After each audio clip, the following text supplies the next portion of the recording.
Je vous salue à tout le monde, bonsoir. Voilà, que toute la gloire revienne à notre Dieu. Moi, je suis élevée dans l'église, j'avais 4 ans. Quand mes parents, ça fait à peu près 38-39 ans qu'ils ont accepté le Seigneur dans leur vie. Moi, j'avais 4 ans, j'allais à l'église avec mes parents. Ça fait que je suis élevée dans l'église. Ensuite est venu le temps, l'âge que je devais me marier.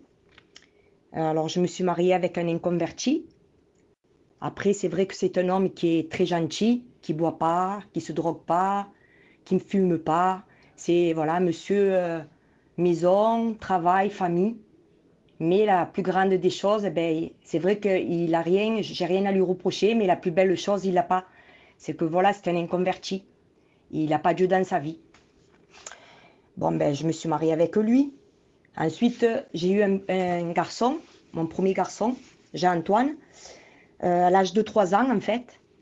Euh, le petit, en fait, son thorax, il avait une malformation. Son thorax, il n'a plus poussé depuis l'âge de 3 ans. Ça veut dire qu'à l'intérieur de la cage thoracique, on a les poumons.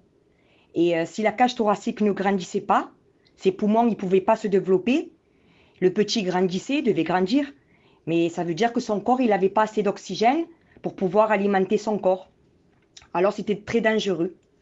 Ça fait que moi, j'avais à peu près 25 ans quand on a commencé avec les docteurs à la Timone. Au début, voilà, alors j'ai eu beaucoup de rendez-vous avec une généticienne à la Timone qui a détecté en fait que c'était une maladie génétique, orpheline, et c'était le premier en France, mon fils. Ça s'appelle maladie Lejeune. Alors on avait beau poser de questions, comme c'était le premier en France, les docteurs en fait de la Timone ne savaient jamais répondre à nos questions. Alors après le petit grandissait. Ça fait qu'en orthopédie aussi à la Timone, ils cherchaient pour agrandir la cage thoracique pour pas que le petit il s'étouffe. Alors ils ont fait X interventions. Quand on me demande combien de fois, je peux pas dire le nombre parce que il en a eu plein des interventions, le petit, de l'âge de 3 ans jusqu'à 12 ans. Ensuite, il est venu un moment, une intervention qui était, parce qu'en fait, toutes les interventions qu'on essayait, elles ne marchaient pas parce qu'ils n'avaient pas de solution. Il y en avait une, en fait, que le petit, après, il n'était pas bien. Après l'intervention, il est rentré en réanimation. C'était en 2006. Du 1er juin au 31 août 2006. On est resté 3 mois en réanimation. Le petit, il était intubé. Il est rentré souvent en réa. Mais cette fois-ci, c'était le plus long. C'était la plus, voilà. Le petit, il avait 6 ans et demi. Il était en réanimation. Il était intubé. Ça fait que le petit ne pouvait pas parler, il ne pouvait pas manger, il était alimenté. Par rapport à cette maladie, il y a le cœur qui est relié, il y a les poumons, il y a les reins, il y a les yeux. En fait, tout est relié. Ça fait que moi, tous les 6 mois, je voyais à la Timone beaucoup de docteurs par rapport aux reins, au cœur et tout. Mais par la grâce de Dieu, le petit n'a jamais eu de problème ni dans le cœur, ni dans les reins. Pourtant, les docteurs ils me disaient qu'il devait avoir des choses, mais par la grâce de Dieu, non. Il a eu beaucoup d'interventions pour pouvoir lui agrandir la cage thoracique. Et en 2006, c'était terrible. Ça fait qu'on voyait plus tous les tuyaux que le petit avait sur son corps que mon fils. Il était branché, mais alors de partout. Le petit, il était réveillé. En fait, on se parlait avec les yeux parce que comme il était intubé, il avait le tuyau dans la gorge. Ça fait que le petit ne pouvait pas parler. Ça fait que la seule qui la comprenait, c'était moi. On communiquait avec les yeux. Et pendant 3 mois, du 1er juin au 31 août, on allait à la Timone. Ensuite, le petit, en fait, il allait très très mal, de plus en plus. Et les docteurs, tous les jours, pendant ces 3 mois, ils me disaient que le petit, c'était négatif. Et moi, je priais toujours le Seigneur. Et je disais au Seigneur, Seigneur, je veux pas qu'il parte. Je refusais que mon fils y parte. Je voulais pas. J'ai prié à Dieu. J'ai dit, Seigneur, s'il te plaît, garde-le, le petit. Je voulais pas. Et les docteurs, à chaque fois, ils venaient, ils me faisaient comprendre que le petit, il allait partir, en fait. Mais moi, je priais toujours Dieu. Je voulais pas. Je voulais pas que le petit meure. Et je disais au Seigneur, non, je veux pas te le donner, Seigneur. Vient le jour que les docteurs ils me disent, faites venir votre famille pour dire au revoir à votre fils. Parce que on va procéder à éteindre le respirateur. Il partira dans le coma, il s'éteindra doucement et il partira. Ça fait que vous savez comment on est, nous les gitans, de bouche en oreille, la mauvaise nouvelle a circulé. Ça fait que toute la famille sont venus. On était tous au rez-de-chaussée de la Timone. Je ne vous dis pas le monde qu'il y avait dans ce gros couloir, là, dans ce long couloir. Ça fait que c'est pour que vous imaginez un peu la scène. Hein. Il y avait beaucoup d'hommes, beaucoup de femmes, voilà. Et moi, j'étais avec ma mère, assise, et une tante à ma mère qui était âgée, qui était à côté de moi, une d'un côté et ma mère de l'autre. J'étais entourée de mes cousines, de mes tantes, ils étaient tous... Voilà, imaginez. Mais moi, en fait, tout le monde me parlait, mais moi, je m'en foutais. Hein, parce que, voilà, je savais que le petit, il allait partir. Ça fait que tout le monde me parlait, mais moi, j'étais pas là. J'étais ailleurs, voilà. Et d'un coup, imaginez la scène, le monde qu'il y avait là-dedans, dans ce long couloir. Il y a un homme qui s'approche de moi. Moi, j'avais mes 2 mains sur les genoux et j'étais pensif.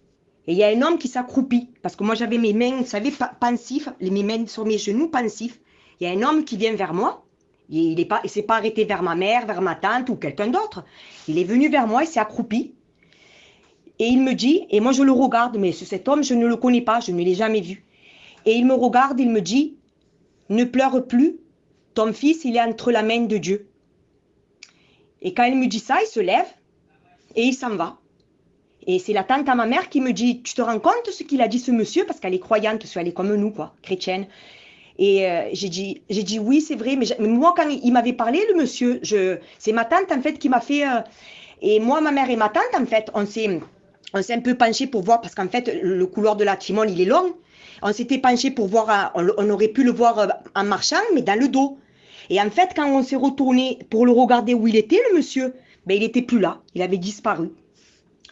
Et bon, après ça, je l'avais raconté à mon pasteur de Marseille, qui m'avait dit que c'était un ange que Dieu m'avait envoyé parce que vous savez, dans ces moments-là, moi j'étais, on va dire, dans le noir, dans les ténèbres, et le Seigneur Jésus, je le loue parce que il m'a fait venir la lumière, il m'a fait descendre quelqu'un, quel privilège, Seigneur, il m'a fait venir une lumière dans mes ténèbres, dans mes peines, que j'étais pas bien, et le Seigneur, il est venu m'éclairer pour me dire ne pleure pas, il est entre mes mains, et il m'avait envoyé cet ange-là. Voilà, et bon, c'était rien de passé. Une semaine après ce monsieur-là qui a disparu, une semaine après, les docteurs ils décident de nous faire une réunion à moi et mon mari. On rentre dans une très très grande salle, la salle de conférence de l'AREA, de la Timone. Il y avait au moins 30 docteurs en face de nous, de moi et mon mari, parce que voilà, tout le monde disait leurs idées. Il y avait moi et mon mari tout seuls en face de tous ces docteurs. Et les docteurs, voilà, ils me disaient, une semaine après ça, voilà, bon, ben voilà, c'est bon, le petit, voilà, on va descendre la machine, à partir de demain, on la descend, il partira doucement, ne vous inquiétez pas, et tout. Et en fait, les docteurs parlaient. Et d'un coup, pendant 3 mois, je disais non au Seigneur. Je ne voulais pas qu'il me le prenne. Je disais, Seigneur, s'il te plaît, laisse-moi-le, s'il te plaît, Midian. Et ce jour-là, quand il y avait tous ces docteurs qui me disaient qu'ils allaient éteindre la machine, là, j'ai vraiment crié à Dieu. De tout mon cœur, quand les malheureux crient, l'Éternel entend. Mais c'est ce qu'il voulait entendre, le Seigneur. Parce qu'en fait, moi, je faisais passer mon fils, pareil que bon, ça c'est une leçon personnelle, je faisais passer mon fils en même temps que Dieu. Je lui disais, mais Seigneur, c'est mon fils, il est malade. Mais le Seigneur, il voulait que je le passe lui le premier, parce qu'il savait que mon fils était ma vie. Et le Seigneur, en fait, il voulait que je le passe lui le premier. Parce que si on passe Jésus avant, eh ben lui s'occupe des nôtres. Qui peut mieux garder nos familles que Jésus? Et bon, ça a été une leçon. Et là, je l'avais compris, la leçon. J'ai dit, Seigneur, devant tous les docteurs, hein, ils s'étaient tous arrêtés de parler. Et d'un coup, je me mets à prier. Et je dis, Seigneur, tu vois les docteurs, ce qu'ils me disent. Seigneur, eux sont limités. Mais toi, tu n'es pas limité, Jésus. Seigneur, j'ai compris. C'est le tien. Il ne m'appartient pas. Tu me l'as prêté, mon roi. Si tu veux le reprendre, mais là, je l'avais dit avec toute mon âme. Tu veux le reprendre, Jésus? C'est le tien. Eh bien, vas-y. Je te le donne. Vas-y, Seigneur. Prends-le parce que c'est vrai, c'est le tien. Mais moi, je sais, Seigneur, que toi, tu es le Dieu Tout-Puissant. Les docteurs sont limités, mais toi, tu n'es pas limité, Jésus. Et les docteurs, ils me regardaient. Bon, ensuite, je rentre le soir, parce qu'on rentrait très, très tard. Je rentre le soir, on se douche, on se réveille encore et on repartait encore en réa. Tous les jours, c'était comme ça. Et... mais je vous promets que Dieu m'est témoin. Ça n'a pas tardé 2 jours, 3 jours. Non, non. Le jour que j'ai prié comme ça, le lendemain, le soleil se lève. Le lendemain, on retourne à l'hôpital. Et je vois le docteur qui court vers moi avec un sourire. Et moi et mon mari, en fait, la première des choses à chaque fois qu'on regardait, c'était les machines, parce qu'on les connaissait par cœur.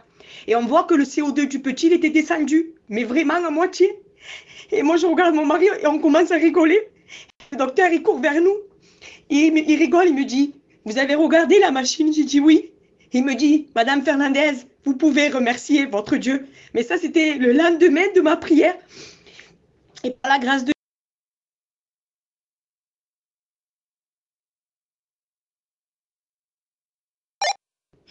Voilà, par la grâce de Dieu, le petit ne devait pas dépasser 12 ans par rapport à la maladie. Eh ben, il en a 21. Il est passé par les eaux du baptême. Ça fait 3 ans qu'il est baptisé. Alors mon fils, depuis ce jour-là, il est sorti avec une trachéotomie. Il est branché à un respirateur, c'est vrai. Il a une petite machine quand il marche. Il a trachéotomie, c'est-à-dire que c'est un trou qui est dans la gorge pour pouvoir, avec la machine, l'aider à respirer. C'est vrai. J'ai toujours confiance au Seigneur. Je sais que c'est un Dieu tout-puissant parce que mon heure n'est pas l'heure de Dieu. Moi, je sais que le Seigneur, il peut le guérir à mon fils comme il veut. Moi, je sais que quand on me demande des questions sur le petit, eh ben moi, toujours, je témoigne de Dieu. C'est pour glorifier le Seigneur. Le Seigneur, il me l'a mis dans mon cœur. Même mon fils, si vous le voyez, il aime Dieu de tout son cœur. Et je sais, moi, j'ai cette espérance que si le Seigneur, il veut pas le guérir sur la terre, c'est pas qu'il peut pas, il peut le Seigneur. Mais je sais que dans le ciel, mon fils, il aura un corps glorifié. L'essentiel, c'est que l'âme de mon fils appartient à Jésus. Et je l'adore. Bon, ensuite, après ça, il y a eu encore d'autres choses, d'autres expériences. Il y a un Américain de Dallas qui est descendu opérer le petit aussi. Bon, ensuite, il y a eu beaucoup de choses encore. Mais par la grâce de Dieu, mon fils, il a 21 ans. Il ne devait pas dépasser 12 ans. Voilà ce qu'il fait le Seigneur. Il n'a pas changé. Ce qu'il a fait, les miracles qu'il a fait dans la Bible, il peut toujours les faire, même aujourd'hui. Si vous êtes malade ou si vous avez un enfant malade, le Seigneur n'a pas changé. Il faut croire en lui. C'est un Dieu tout-puissant. Il est toujours là. Pas à notre temps, mais au temps de Dieu. Lui, il peut tout. Voilà ce que le Seigneur a fait pour moi. Il peut les faire aussi pour vous, mes frères et sœurs. Voilà, attachez-vous au Seigneur parce que c'est le meilleur, c'est le meilleur. Je le loue, je l'adore et je l'aime, mon Seigneur. Il est tout pour moi. Merci, mon Seigneur. Soyez bénis, mes frères et sœurs. Amen, Midior.